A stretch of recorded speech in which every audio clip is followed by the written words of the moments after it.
بسم الله الرحمن الرحيم. السلام عليكم ورحمة الله وبركاته.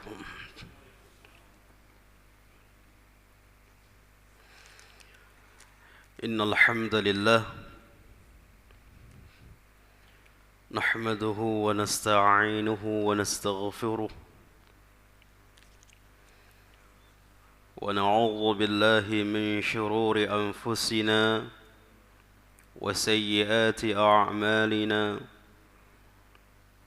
من يهده الله فلا مضل له ومن يضلله فلا هادي له.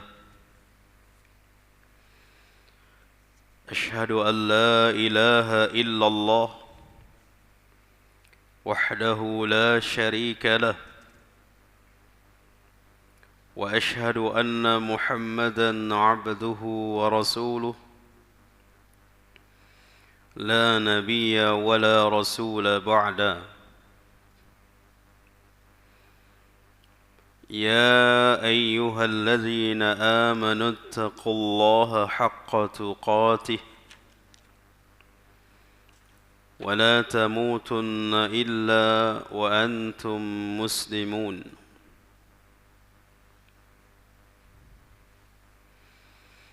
أما بعد، فإن أصدق الحديث كتاب الله، وخير الهدي هدي محمد صلى الله عليه وسلم، وشر الأمور محدثاتها، وكل محدثة بدعة، وكل بدعة ضلالة، وكل ضلالة في النار.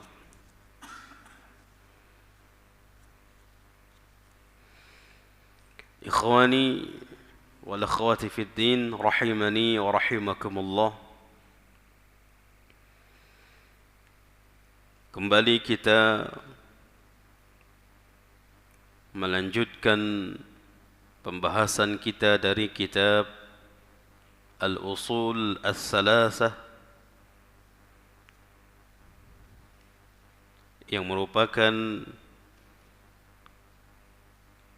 sebuah pembahasan yang wajib bagi kita mengetahuinya. 3 pondasi utama yang harus diketahui oleh setiap muslim dan muslimah.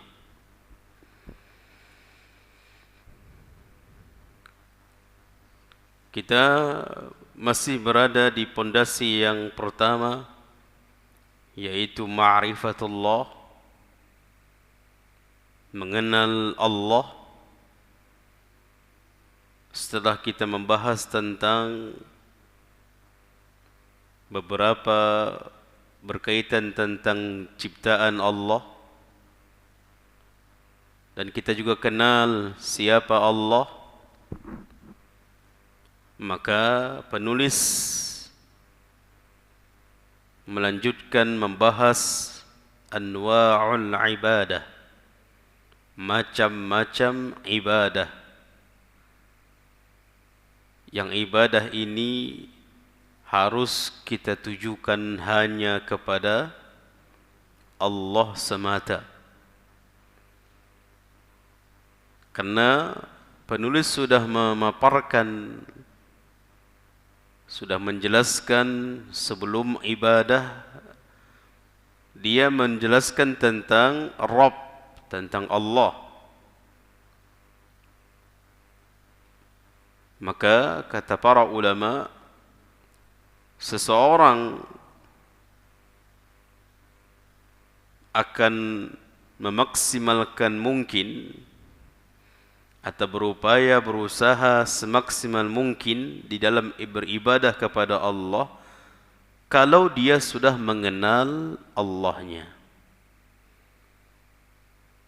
Ketika dia sudah mengenal siapa Rabbnya, siapa Allah, maka dia beribadah kepada Allah dengan benar-benar tulus, ikhlas, Karena dari hatinya yang mengerjakannya. Dia menunaikan ibadah itu dari hatinya, bukan karena keterpaksaan dan bukan karena ingin dilihat oleh orang lain. Itulah hikmah, itulah kenapa penulis pertama kali membahas tentang Marrabbuka, siapa Rabbmu. Taib.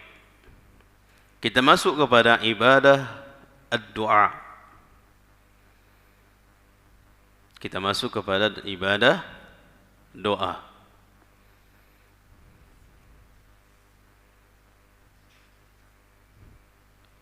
Ada beberapa macam bentuk ibadah, di antaranya ad-du'a, doa, wal khauf, wal raja, wat tawakkul.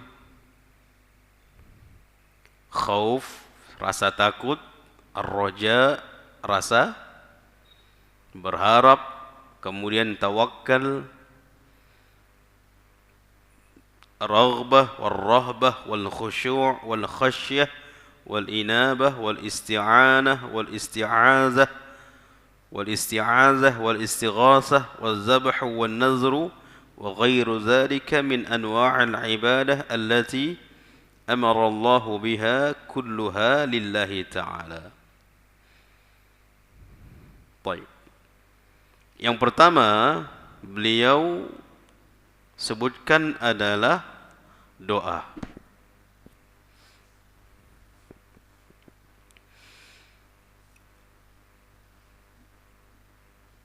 Sebagian kaum muslimin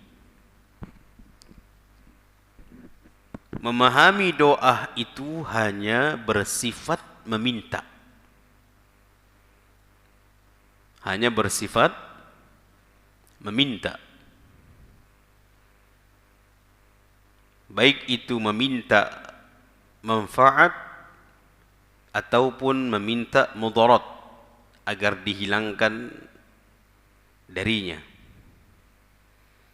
Baik itu meminta agamanya, kemaslahatan agamanya, maupun meminta kemaslahatan dunianya. Intinya, ketika mereka mendengar doa, artinya meminta saja. Maka perlu difahami, ikhwani wal akhwati fid din, doa itu bukan hanya bersifat meminta saja. Doa itu ada dua. Doa mas'alah dan doa ibadah. Doa mas'alah dan yang kedua doa ibadah. Yang pertama doa mas'alah juga masuk ke dalam doa ibadah.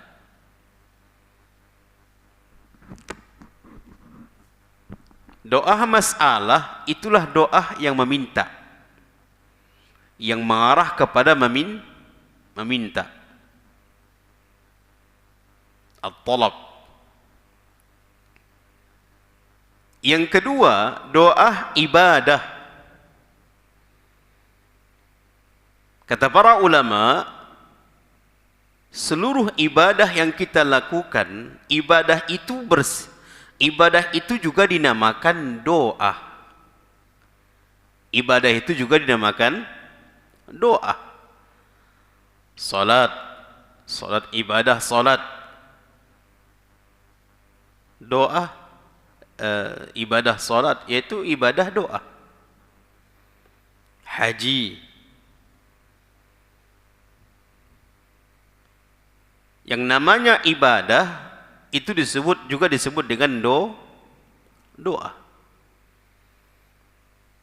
Kenapa disebut juga dengan doa? Karena di dalam kita beribadah kepada Allah, ada enggak yang kita pinta?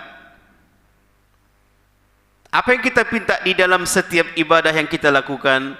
agar diterima oleh Allah, agar mendapatkan pahala, agar dijauhkan dari bahaya, dari neraka, agar dimasukkan ke dalam syurga, agar diangkat derajat.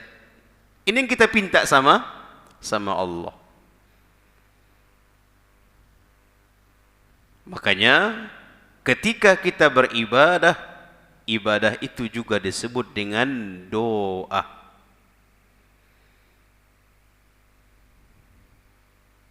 Faham ini ikhwan? Jadi doa itu lebih luas lagi. Jangan disalahfahami doa itu hanya meminta saja. Tidak. Walaupun doa ketika dia meminta kepada Allah kebaikan agamanya, kebaikan keluarganya, kebaikan hartanya, kebaikan dunianya, kebaikan agamanya, kebaikan akhiratnya, yang dia minta semuanya kepada Allah, untuk kebaikan semuanya kepada Allah. Ketika dia meminta kepada Allah seperti itu, ibadah enggak dia? Dia seperti beribadah atau tidak? Iya.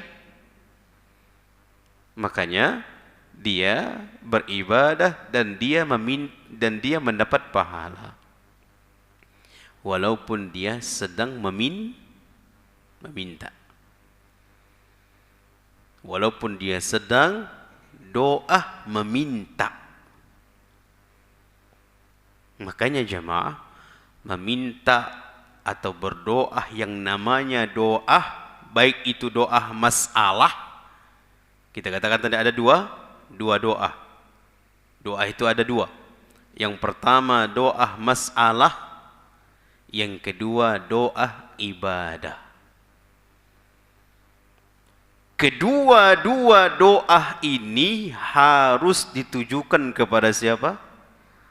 Hanya kepada Allah semata. Baik itu doa masalah, doa yang berisi permintaan,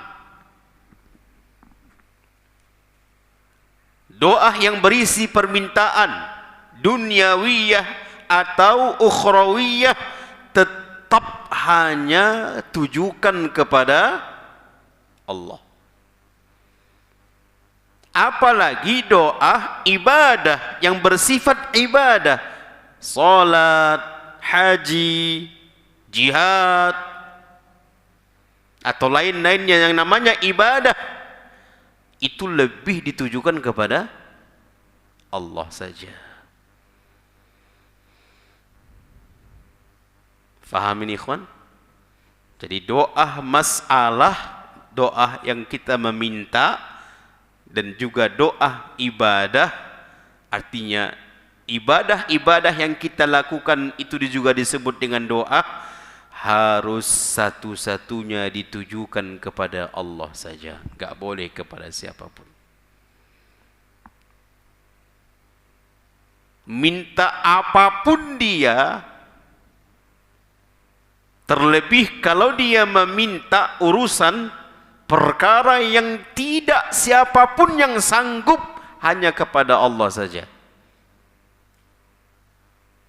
Hanya Allah yang sanggup. Misal doa atau meminta keturunan. Siapa yang sanggup memberikan keturunan? Hanya Allah. Maka enggak boleh dia meminta kepada siapapun, enggak boleh. Sehebat apapun kesolehannya, sehebat apapun ilmunya, enggak boleh. Sehebat apapun solehnya, enggak boleh. Karena itu hanya Allah yang mampu. Selain dari Allah enggak mampu.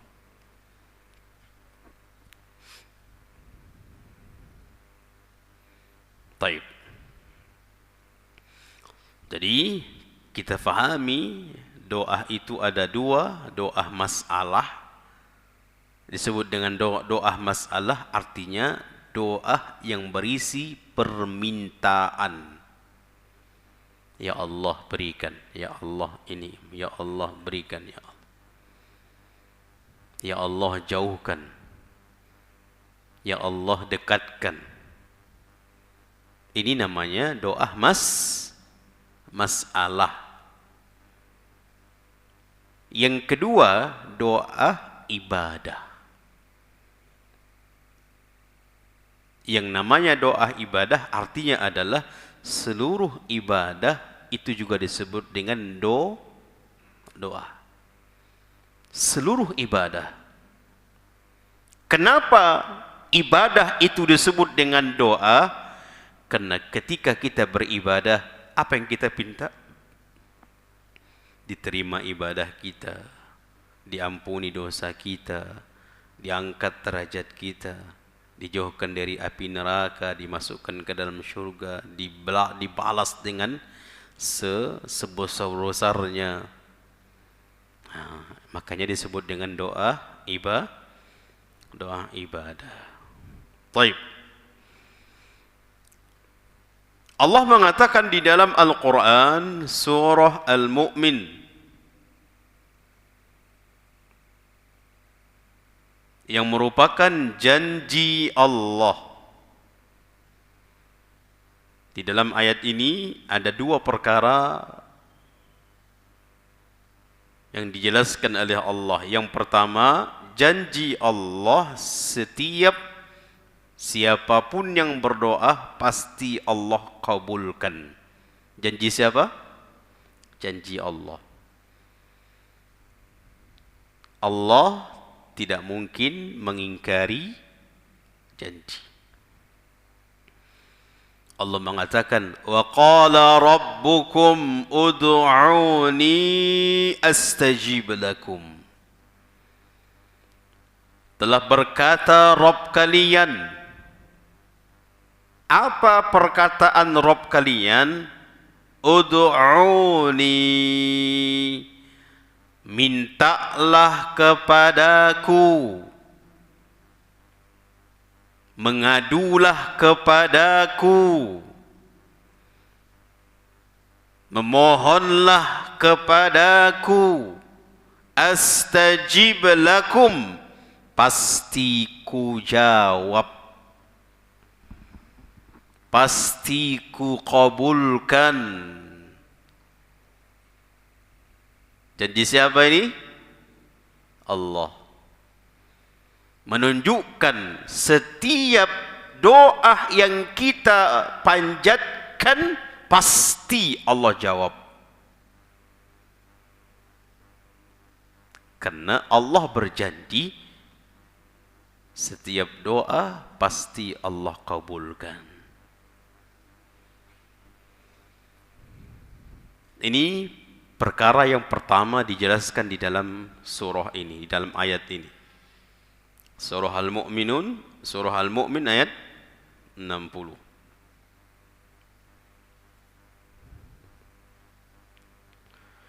Yang kedua, innal ladzina yastakbiruna an ibadati sayadkhuluna jahannama dakhirin. Sesungguhnya orang-orang yang sombong, yang mereka tidak mau beribadah kepadaku. Ibadah di sini maksudnya apa? Karena yang dibahas yang pertama masalah doa. Yang pertama, sebelum ayat ini Allah katakan, wa qala rabbukum ud'uni astajib lakum. Tuhan kalian berkata, mintalah kepadaku, berdoalah kepadaku. Berarti membahas doa. Setelah itu Allah mengatakan, innal ladzina yastakbirun, sesungguhnya orang-orang yang sombong, an ibadati, yang mereka tidak mau beribadah kepadaku. Maksud ibadah di sini adalah doa. yang mereka tidak mau berdoa kepadaku, tidak mau meminta kepadaku, Allah hukumi dia siapa? Termasuk orang-orang yang sombong.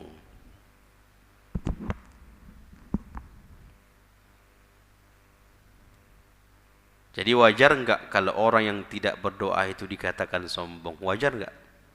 Wajar, sangat wajar.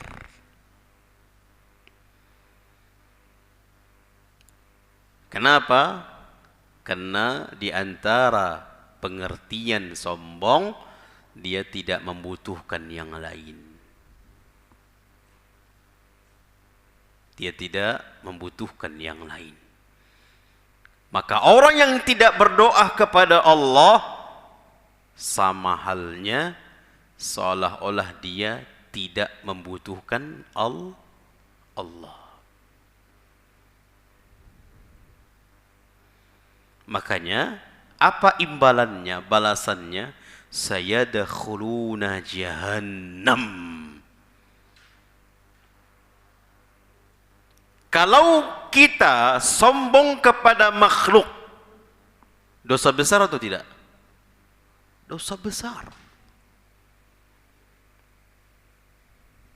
Kita sombong kepada makhluk, dosa besar.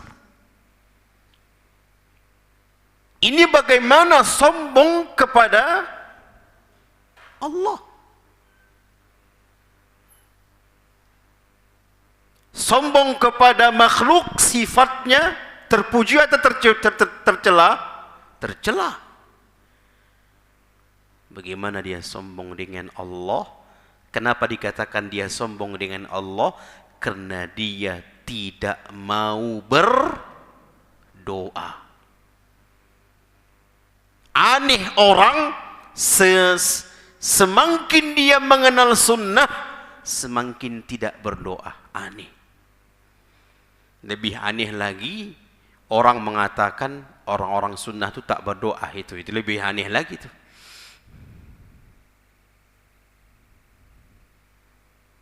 Jangan sampai ikhwani wal akhwati fid din, semakin kita mengenal agama, semakin kita belajar, semakin kita sering duduk di majelis ilmu, semakin kita mengenal sunnah, namun jauh dari doa. Jangan sampai. Apalagi Allah menghukumi orang-orang yang tidak berdoa itu siapa? Orang yang sombong. Terlebih dia sombong di hadapan Allah. Seolah-olah dia tidak mau, tidak perlu, tidak butuh dengan Allah. Makanya wajar sekali Allah mengatakan menutup ayat ini, sayadkhuluna jahannam. Kelak dia nanti dimasukkan ke mana? Ke neraka jahannam. Dakhirin, dimasukkan ke dalam neraka jahannam.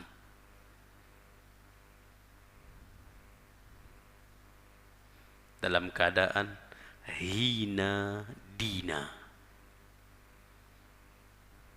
dimasukkan ke dalam neraka jahannam dalam keadaan hina. Naam, neraka jahannam tempatnya orang-orang yang hina di hadapan Allah. Neraka jahannam tempatnya orang-orang yang sombong. Itu tempatnya yang wajar. Makanya Rasulullah SAW mengatakan Allah mengharamkan syurga bagi orang yang memiliki sifat sombong di dalam hatinya, walaupun sekecil zarrah. Walaupun sekecil zarrah, ada sifat sombong di dalam hatinya. Sombong di dalam hatinya.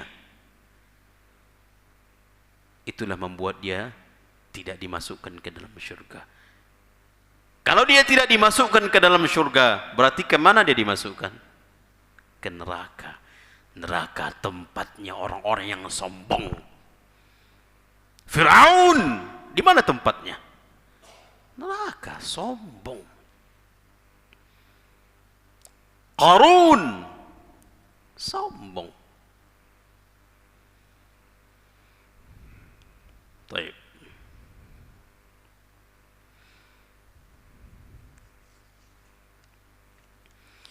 Allah juga berfirman di dalam surah Al-Baqarah yang menyatakan bahwa doa-doa orang yang meminta pasti Allah kabulkan. Dalam surah Al-Baqarah ayat 186. Wa idza sa'alaka 'ibadi 'anni fa inni qarib. Jika hamba-hambaku wahai Muhammad bertanya tentangku, fa inni qarib, katakan aku dekat dengannya. Katakan aku dekat dengannya.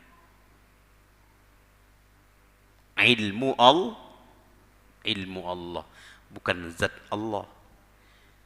Dekat dengannya berarti dekat dengan kita Allah, Ustaz. Di samping kita Ustaz Allah. Ilmu Allah, dimanapun kita berada, Allah tahu atau tidak? Allah tahu.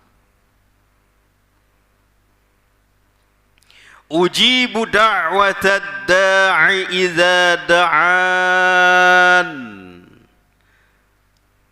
Dan dia Allah yang dekat dengan kita, maksudnya ilmu Allah, katakan pasti diijabah doa-doa setiap orang yang berdoa.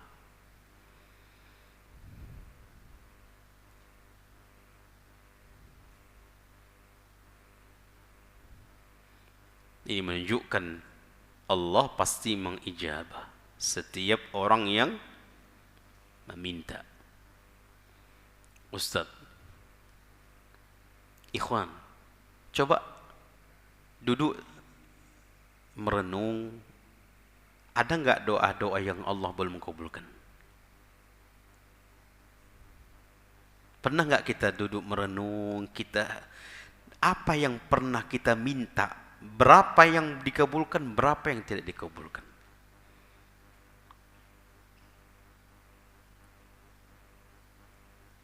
Ustaz, tapi Allah menyatakan Allah pasti kabulkan. Tapi kenapa Ustaz? Bertahun-tahun ada yang aku minta kepada Allah, sampai saat ini Allah belum kabulkan.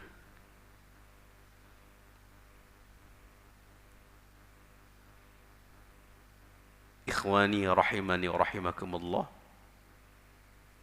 pengkabulan doa kata Nabi SAW ada 3 model. Ini menyatakan begitulah semakin kuatnya keyakinan kita atas pernyataan Allah, setiap doa pasti ijabah,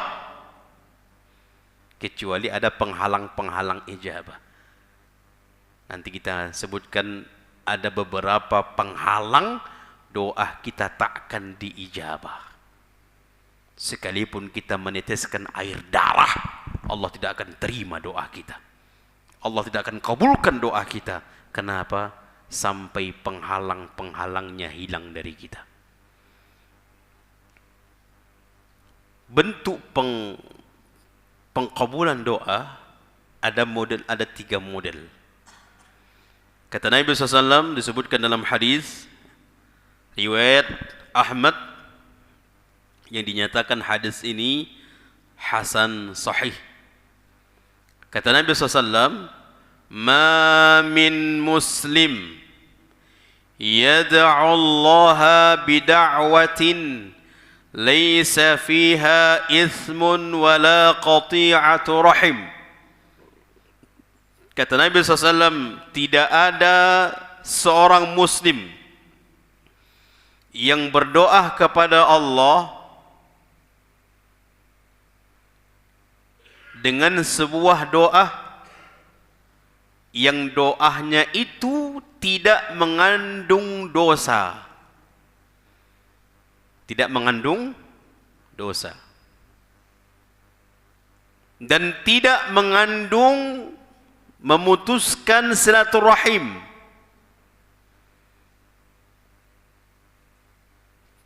Doa yang tidak mengandung memutuskan hubungan silaturahim. Doa untuk kecelakaan orang lain, kebinasaan orang lain.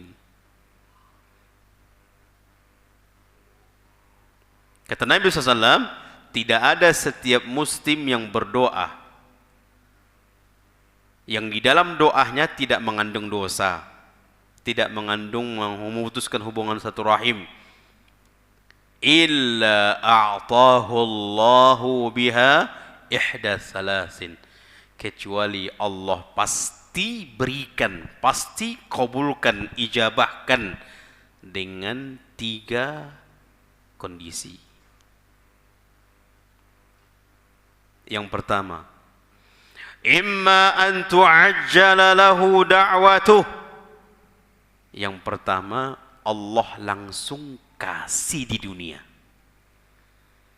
Ya Allah, berikan aku ini sebelum meninggal dunia. Allah kasih 5 bulan, 1 tahun, baru Allah kasih. Intinya dia mendapatkan apa yang dia merasakan, apa yang dia minta sebelum meninggal dunia. Ya Allah, pingin nih haji, ya Allah, Allah mudahkan dia haji sebelum meninggal dunia. Jadi ada bentuk-bentuk doa yang langsung Allah kasih di dunia sebelum meninggal. Dia merasakan itu dan dia mengetahui, alhamdulillah ya Allah, sudah terkabul doaku. Ada model seperti itu? Ada. Yang kedua, wa imma ayyadakhiraha lahu fil akhirah. Yang kedua, doa-doa yang seorang muslim, seorang hamba yang dia panjatkan berbulan-bulan, bertahun-tahun, bahkan puluhan tahun, namun belum Allah kasih di dunia. Namun ingat kata Nabi SAW, setiap doa itu yang lama kita berdoa, kita panjatkan, disimpan oleh Allah, nanti di akhirat baru dikasih. Di dunia tidak dikabulkan, tapi disimpan di akhirat.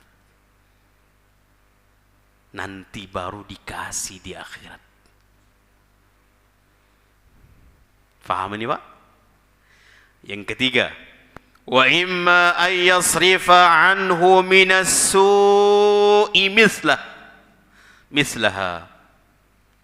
Yang ketiga, modal yang ketiga, doa yang kita panjatkan kepada Allah, yang kita minta kepada Allah berbulan-bulan, bertahun-tahun, puluhan tahun, belum Allah kasih di dunia, bisa saja dengan doa itu Allah selamatkan kita dari mara bahaya,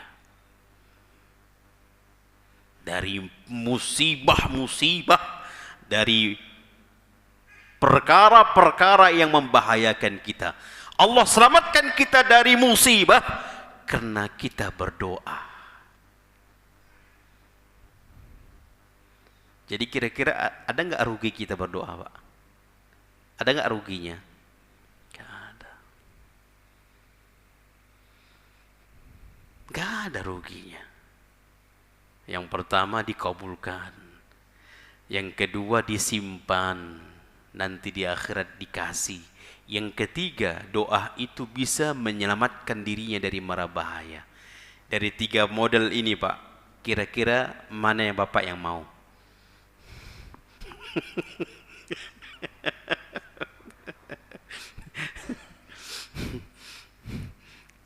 Namun lebih banyak yang pertama.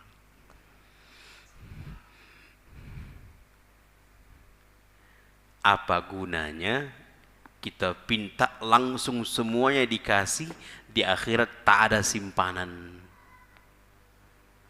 Karena semua dikabulkan. Ya Allah kasih rumah, kasih. Ya Allah kasih mobil, kasih. Ya Allah sehatkan anak-anak, sehat anak-anak. Ya Allah jadikan anak-anak sarjana, jadi semua, semua habis.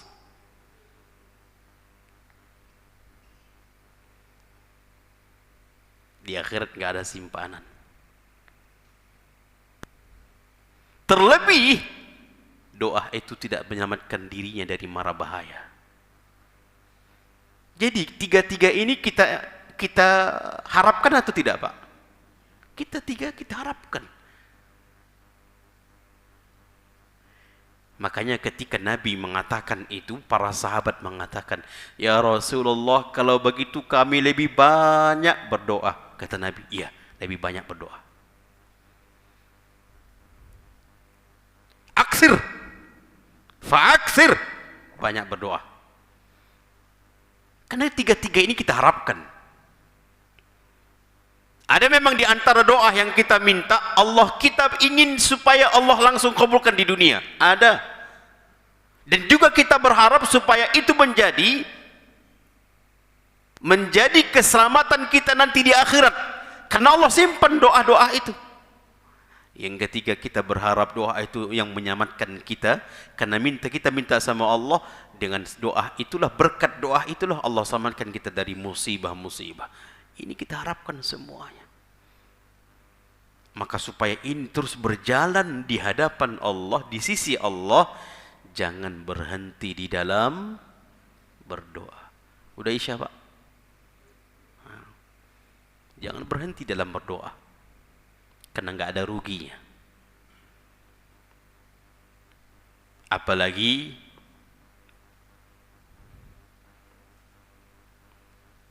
semakin banyak kita meminta kepada Allah, semakin suka Allah.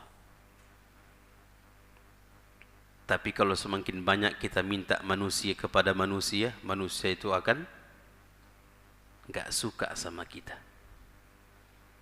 Itulah tabiatnya manusia. Sekali, dua kali, tiga kali udah mulai itu.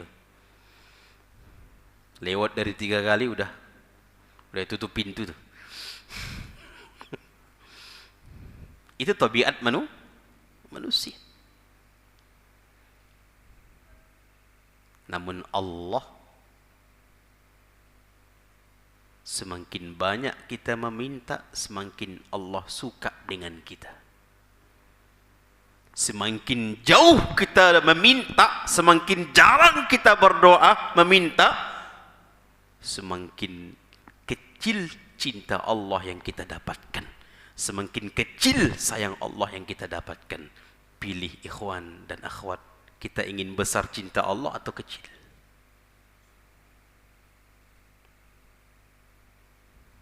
Subhanallah, bisa meraih cinta Allah dengan besar dengan jalur meminta banyak. Dengan jalur itu. Makanya benar para ulama-ulama kita dahulu, sedikit malah salah urusan dunia kecil, mintanya sama Allah. Putus sandalnya langsung minta sama siapa? Minta Allah. Ya Allah. Istri-istri mereka dahulu tengok garam habis, langsung minta sama Allah. Ya Allah, berikanlah garam.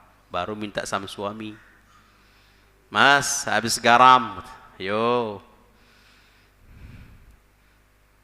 Jangan langsung begitu habis garam. Mas, habis garam.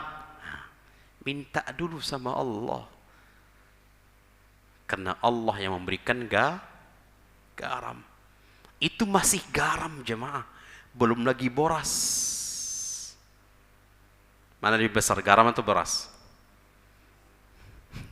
Mana lebih besar, garam atau beras?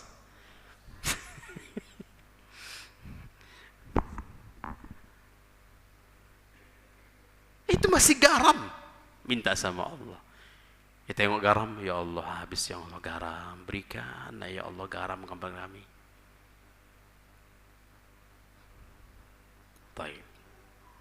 Itu masalah dunia, apalagi masalah akhirat. anak-anak kita, bagaimana mereka menjadi soleh-soleha. Jangan pernah berhenti mengatakan Rabbi habli minas salihin.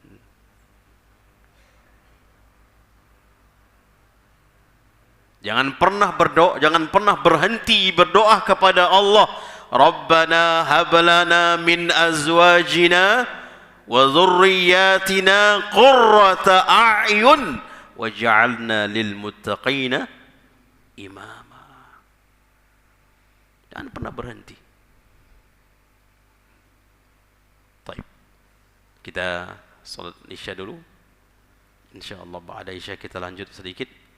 وصلى الله على نبينا محمد وعلى آله وأصحابه أجمعين. السلام عليكم ورحمة الله وبركاته. إخواني والأخوات في الدين رحمني ورحمكم الله.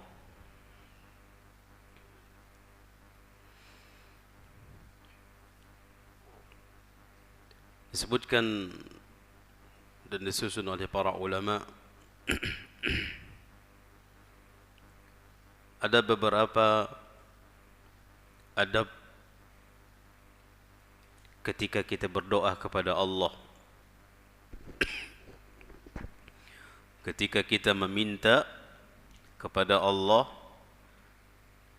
haruslah kita memiliki adab. Karena dengan kita beradab di dalam berdoa, di dalam meminta, itu lebih diistijabahnya doa. Adab yang pertama, kita berdoa kepada Allah benar-benar ikhlas. Benar-benar karena Allah. Ketika kita meminta, fahamilah karena siapa kita berdoa. Makanya Allah mengatakan wa annal masajida lillah, dan bahwasanya masjid itu adalah punya Allah, milik Allah, walaupun bangunannya pribadi kita. Tapi kalau sudah kita katakan ini bangunan ini masjid, berarti di dalamnya tidak boleh meminta kecuali hanya kepadanya. Tidak boleh berdoa kecuali hanya kepadanya. Tidak boleh beribadah macam bentuk apapun di dalamnya kecuali hanya kepada Allah saja. Namanya masjid, tempat ibadah. Lalu kata pemiliknya yang membangun pribadinya, kita buat aja di sini antara agama. Di dalam masjid ini berdoa masing-masing. Enggak boleh. Ingat kejadian kasus kemarin? Orang-orang yang itu Hindu atau Buddha yang masuk ke masjid minta berdoa, mendoakan kaum muslimin di masjid. Yang enggak ada rambutnya, yang botak. Pakaiannya itu warna apa mereka itu? Sebagian dipicit kakinya.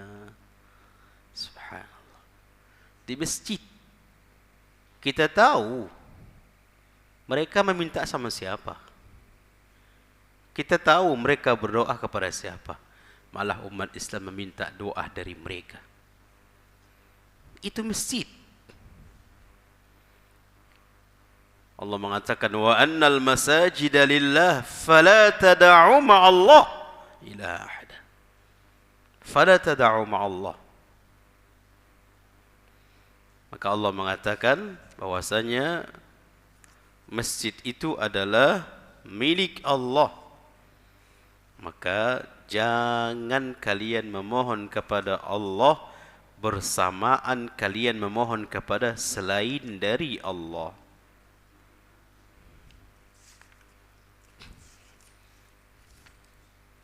Allah katakan dalam surah Al-Jin, wa annal masajida lillah fala tad'u ma'allahi ahada, dalam surah Jin. Maka masjid itu milik Allah, maka jangan kalian meminta kepada bersamaan minta kepada Allah juga bersamaan minta kepada selain Allah. Maka ketika kita meminta kepada Allah, berdoa kepada Allah, ikhlaskan. Justru kita fahami, kita berdoa itu Dia yang memerintahkan kita. Dia yang mewajibkan kita dalam berdoa. Maka ikhlaskan niat di dalam berdoa.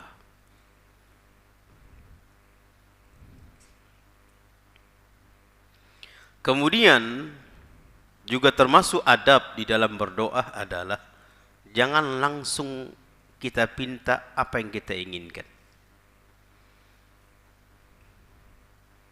Tapi pertama memuji Allah. Memuji Allah. Yang kedua mengucapkan salawat kepada Rasulullah. Itulah sering kita baca, alhamdulillahirabbil alamin wassalatu wassalamu ala asyrafil anbiya'i wal mursalin. Itu kita ucapkan sebelum meminta apa yang kita inginkan. Itu adab. Karena ada seseorang yang masuk ke masjid meminta kepada Allah, dia solat, habis solat dia langsung, ya Allah, kasih aku ini, beri aku ini. Dia berdoa meminta, namun tidak membuka doanya dengan pujian kepada Allah, selawat kepada Nabi. Dia tidak pakai itu. Maka begitu dia langsung keluar, apa kata Nabi SAW? Orang itu terlalu buru-buru.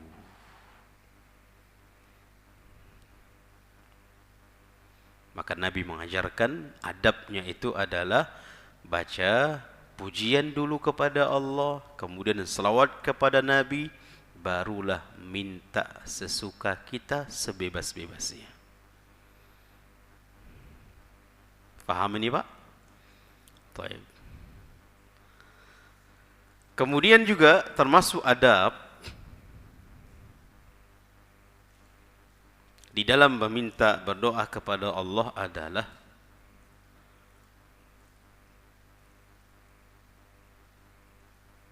menunjukkan kelemahan kita,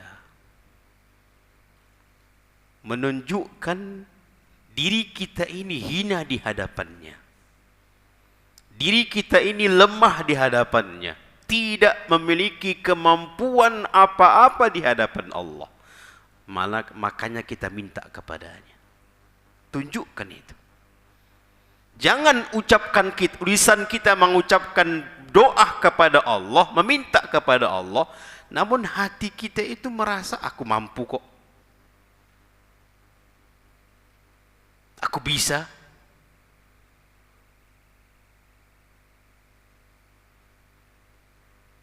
Malah di dalam hati kita yakinkan seyakin-yakinnya kita tidak memiliki apa-apa, tidak memiliki kemampuan apa-apa. Kita ini hina di hadapannya. Kita ini tidak ada apa-apanya di hadapannya. Di hadapannya kita tidak ada apa-apanya. Maka ini perlu jamaah. Makanya Allah mengatakan di dalam surah Al-A'raf,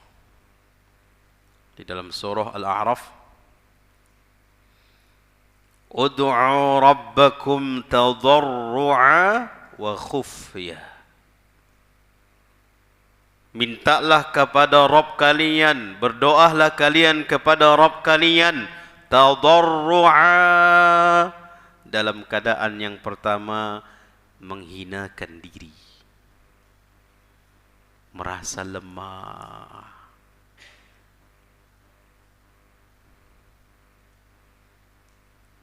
merasa tidak memiliki apa-apa. Kita benar-benar butuh kepada Allah. Makanya kita minta kepadanya, berdoa kepadanya yang memiliki segala-galanya. Wa khufyah, kemudian kita berdoa itu dengan suara yang lemah lembut. Bahkan suara yang lemah lembut, suara yang merintih, suara yang berharap, penuh dengan harapan, itu suka Allah mendengarnya. Maka disebutkan dalam hadis, ada terkadang doa itu ditangguhkan oleh Allah istijabahnya,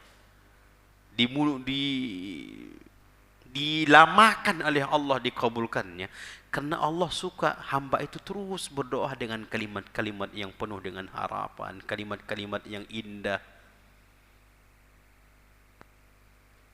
Allah suka mendengarnya. Makanya Allah tangguhkan, Allah lamakan istijabahnya. Karena kalau sudah istijabahkan langsung, udah habis, enggak berdoa lagi dia. Subhanallah. Jadi, ud'u rabbakum tadarru'a. Berdoalah kalian kepada Rabb kalian yang kalian merasa merendahkan hati kalian, merendahkan diri kalian, benar-benar berharap. Tunjukkan kelemahan kita di hadapan Allah. Kita ini tidak ada apa-apanya di hadapan Allah. Tunjukkan itu. Wa khufyah, ucapkanlah dengan kalimat-kalimat yang lemah lembut.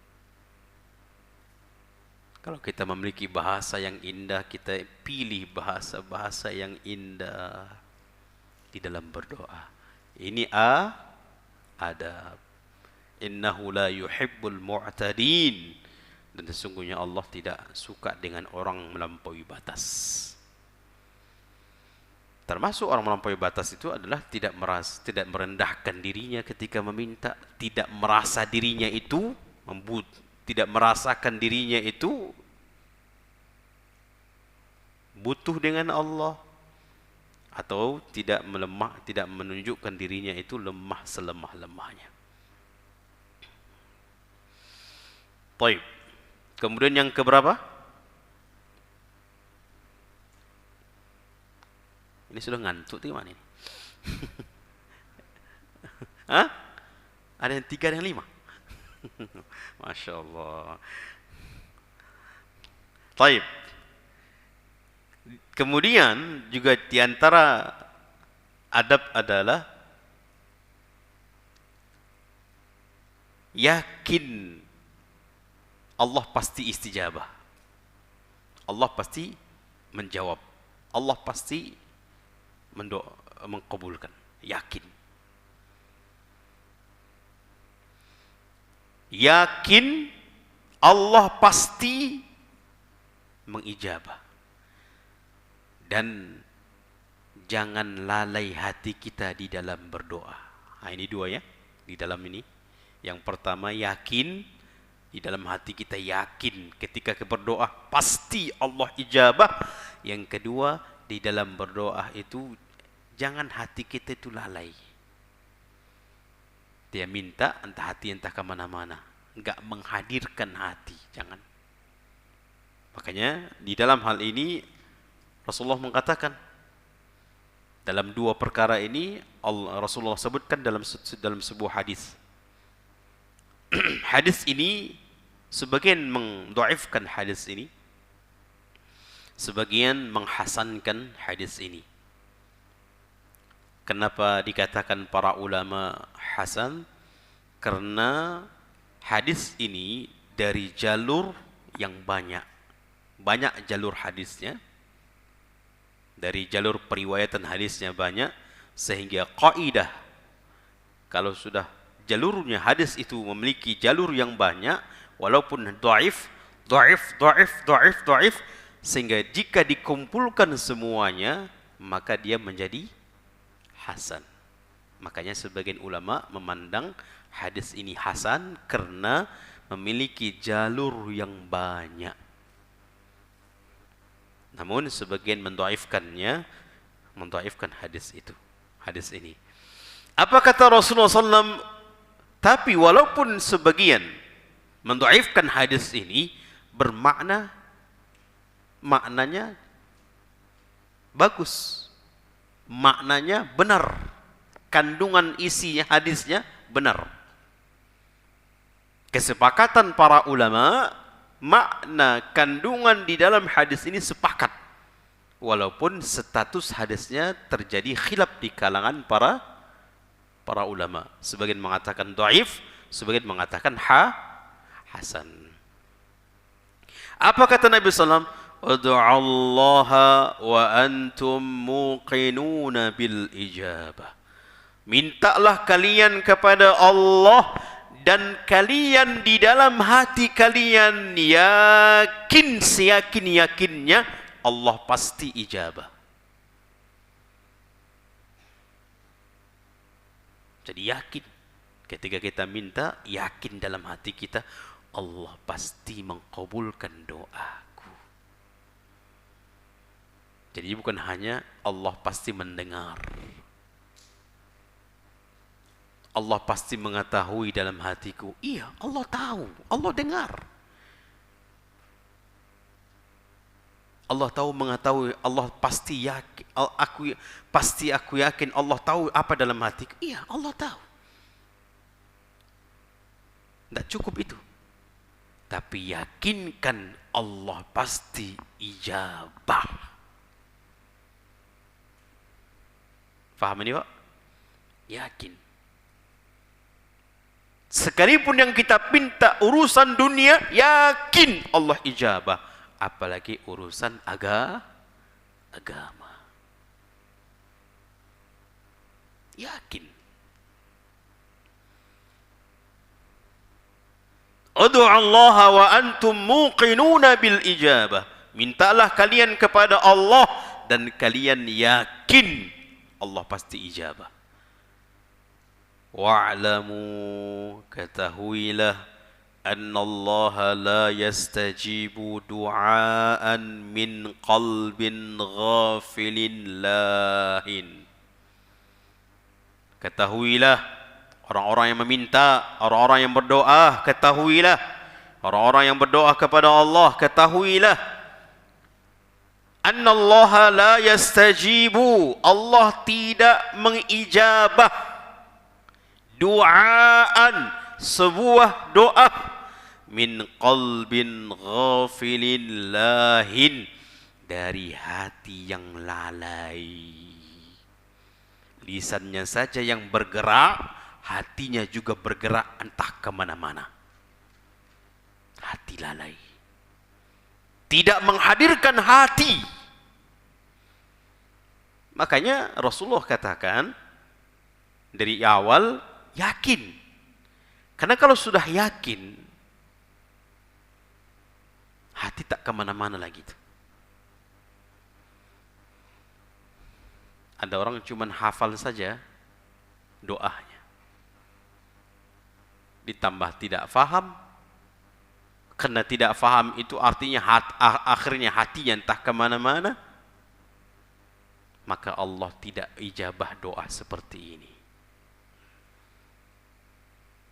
Kalaupun kita tidak faham apa yang kita doakan, tapi tetap hadirkan hati, tetap jaga hati kita di dalam berdoa, jangan sampai lalai.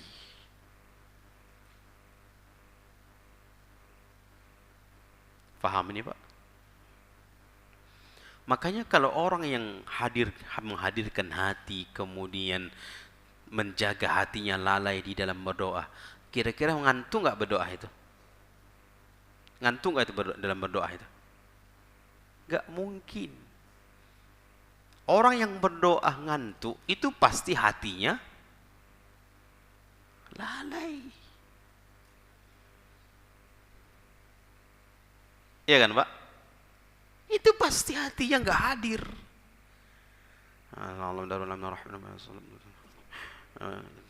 Ya kana boleh kan. Nah bisa. Nabi mengatakan la yastajibu. Allah tidak terima. Allah enggak kabulkan. Enggak boleh. Serius di dalam berdoa. Coba kita jemaah, kita gabungkan seluruh adab di dalam berdoa tadi. Hati yang kita merasa ini butuh dengan Allah, butuh diistijabah oleh Allah, didengar, diistijabahkan oleh Allah doa kita. Kita butuh. Enggak akan mungkin ngantuk, enggak akan mungkin. Enggak akan mungkin main-main, enggak akan mungkin. Tapi karena kelalaian hatilah yang membuat kita itu tidak bersungguh-sungguh di dalam meminta. Apalagi kondisi sholat baru kondisi sholat tahajud.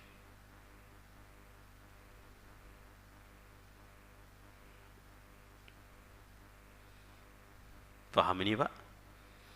Makanya subhanallah, banyak terkadang kita berdoa itu ya Allah. Taib. Kemudian juga termasuk adab adalah mengangkat tangan. Mengangkat tangan.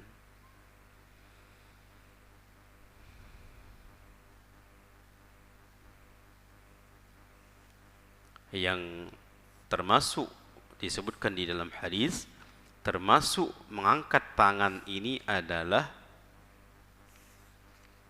penyebab diistijabahkannya doa. Termasuk mengangkat tangan adalah penyebab diistijabahkannya doa.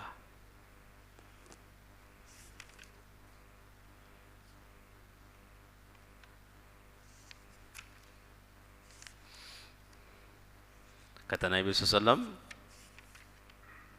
Allah malu kalau ada seorang hamba berdoa kepada Allah,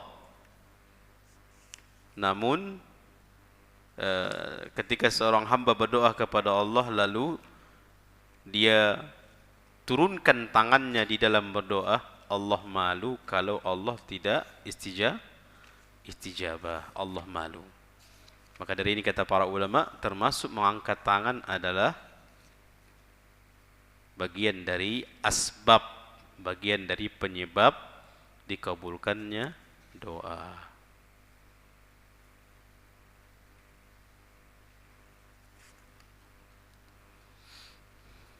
Baik.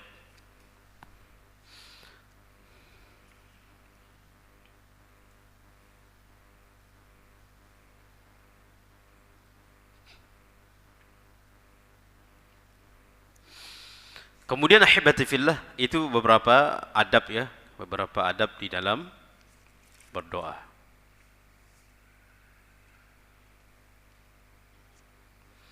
Taib, ada beberapa riwayat tentang mengangkat tangan ini. Tentang mengangkat tangan, Ibnu Abbas, kemudian Abdullah bin Umar, mereka itu berdoa, tangan mereka itu sejajar dengan bahu. Tangan mereka sejajar dengan bahu. Kemudian arah telapak tangan ini berbeda Ibnu Abbas dengan Ibnu Umar. Kalau Ibnu Umar disebutkan dalam riwayat yang dinyatakan oleh Al-Hafiz Ibnu Hajar Asqalani, menyatakan riwayat ini sahih. Ibnu Umar itu arah telapak tangannya mengarahkan ke wajahnya. Tingginya sejajar dengan bahu, sama dengan Ibnu Abbas. Sejajar dengan bahu. Namun berbeda antara Ibnu Umar dengan sahabat Ibnu Abbas, arah telapak tangan. Kalau Ibnu Umar, arahnya diarahkan ke arah wajahnya. Berarti begini dia modelnya. Telapak tangannya dia arahkan ke arah wajah Ibnu Umar. Nah, jadi begini dia, model dia minta. Paham, Pak? Kalau sahabat yang lain, arah tangannya ke arah langit. Telapak tangannya itu diarahkan ke atas langit.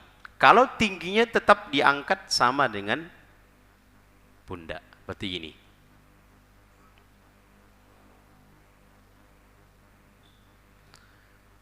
Kalau sholat istisqa di dalam berdoa, angkat setinggi-tingginya.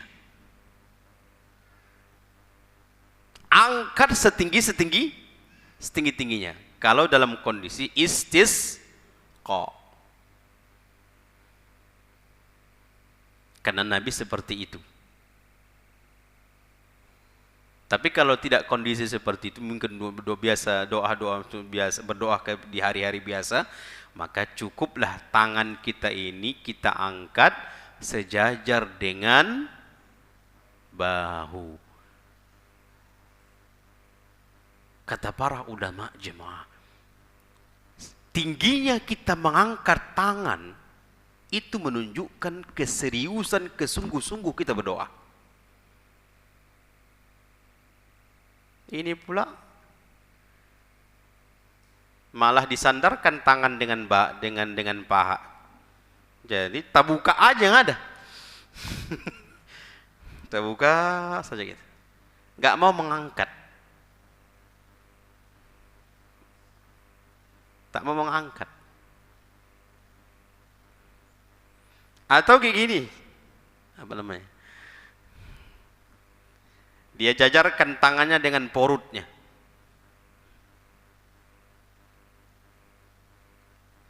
Jadi sahabat Ibnu Umar itu mengangkat tangannya sejajar dengan bahu. Dalam mengarahkan telapak tangan, Ibnu Umar mengarahkan ke wajahnya. Berarti gini. Paham ini, Pak? Sebagian mengarahkan telapak tangannya mengarahkan ke langit. Ini model berdoa yang serius. Paham, Pak ya? Baik. Ahibati fillah. Kita sudah paham ada beberapa penghalang di dalam istajabahnya doa. Yang pertama adalah mengkonsumsi makanan atau minuman atau barang-barang yang haram. Itu penghalang doa diijabah. Jangan sampai.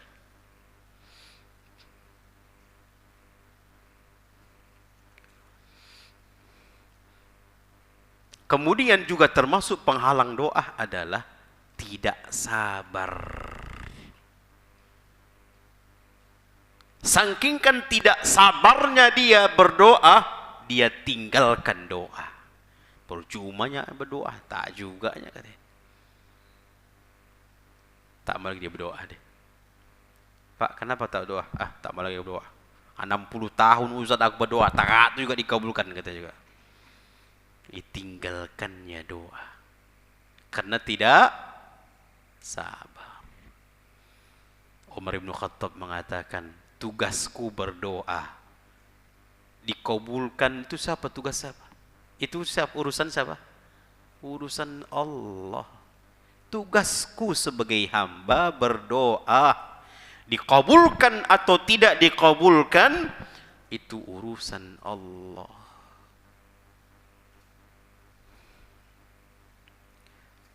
Kata Nabi SAW dalam hadis Rawahul Bukhari Muslim, yustajabu li ahadikum ma lam ya'jal. Dikabulkan doa kalian selagi kalian tidak buru-buru. Kenapa dia buru-buru? Karena tidak sabar.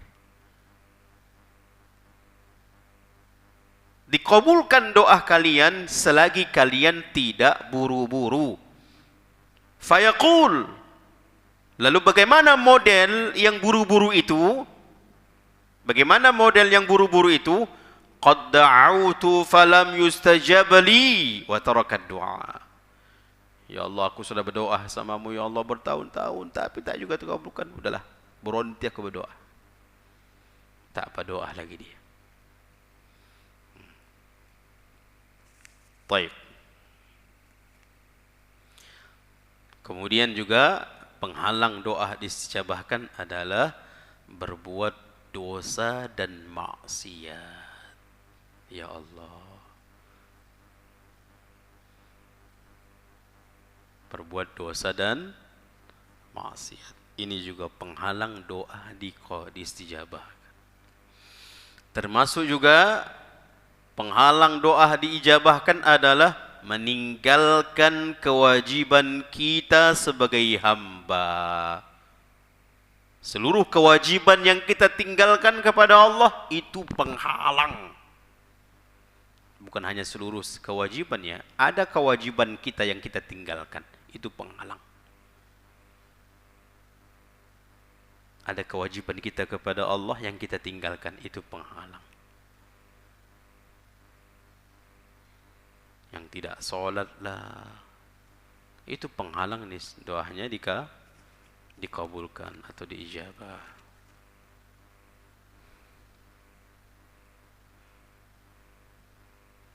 Kemudian juga termasuk ini yang sudah kita singgung tadi, tidak bersungguh-sungguh di dalam berdoa. Itu juga termasuk penghalang.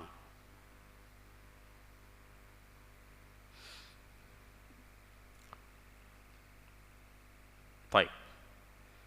Itu diantaranya ya, diantara penghalang-penghalang doa. Anda rasa sampai sini? Karena ada pula ini pertanyaan yang satu lembar. Nah, dibalik lagi.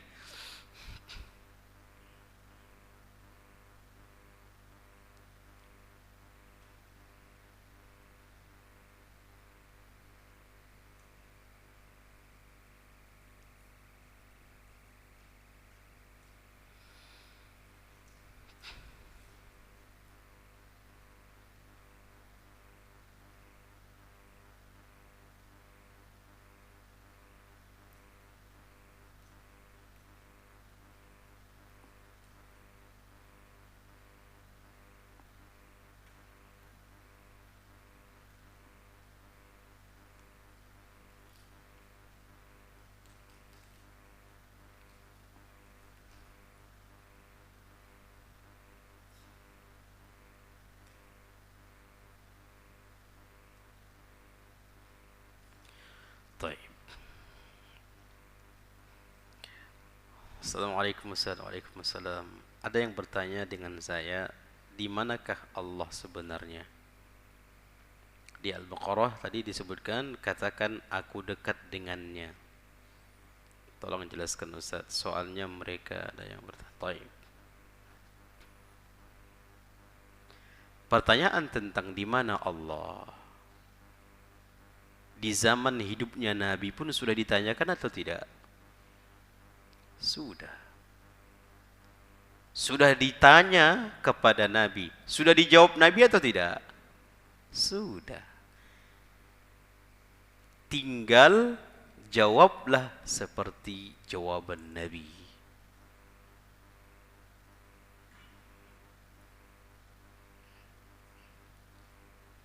Apa jawaban Nabi? Di mana Allah? Fis sama. Ar-Rahmanu 'alal 'arsyis tawa. Maka kita katakan tadi, Allah itu dekat. Ustaz, arsy itu jauh Ustaz. Langit itu jauh Ustaz. Ilmu Allah tentang kita, Allah tahu. Seolah-olah dekat. Bukan dekat di sini maksudnya di hati. Apalagi di aliran darah, ya Allah. Darah itu najis enggak, Pak? Hah? Itu itu bahaya. Meyakini Allah di darah. Allah di dalam hati. Di hati mukmin. Mukmin berapa jumlahnya? Berarti banyak dong Allah.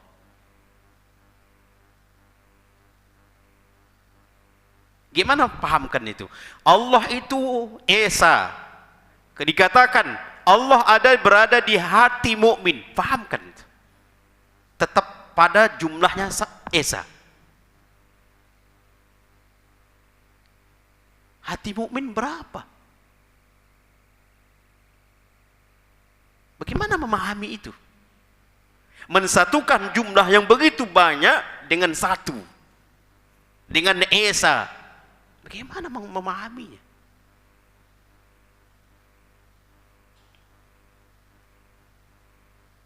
Ustaz, tidak boleh difahami, diimani boleh Ustaz. Kenapa tidak dipindahkan kalimat itu kepada Allah di atas langit arash? Tidak boleh diakal-akali, cukup diimani. Itu baru pas.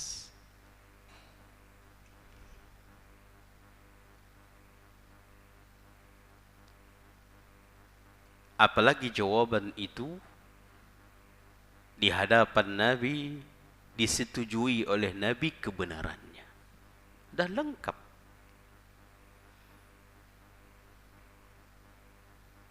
Faham ya?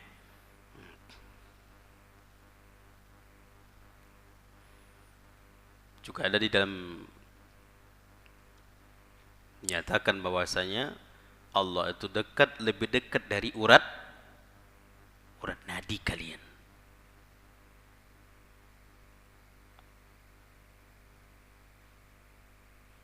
Kalau untuk zat Allah itu di atas arash. Untuk zat, di mana Allah yang ditanya itu zat Allah di atas arash di langit, dan itu jawaban Al-Quran dan jawaban Nabi.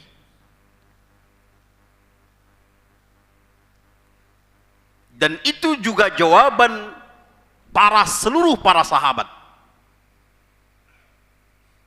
Demikian juga para ulama-ulama mazhab meyakini semua itu. Tiba-tiba kita meyakini di luar dari keyakinan Rasulullah, para sahabat. Na'udzubillah. Taib. Ustaz, terkadang saya takut karena setiap saya berdoa selalu Allah kabulkan. Oh, ini luar biasa ini. Takut dia dikabulkan oleh Allah doanya.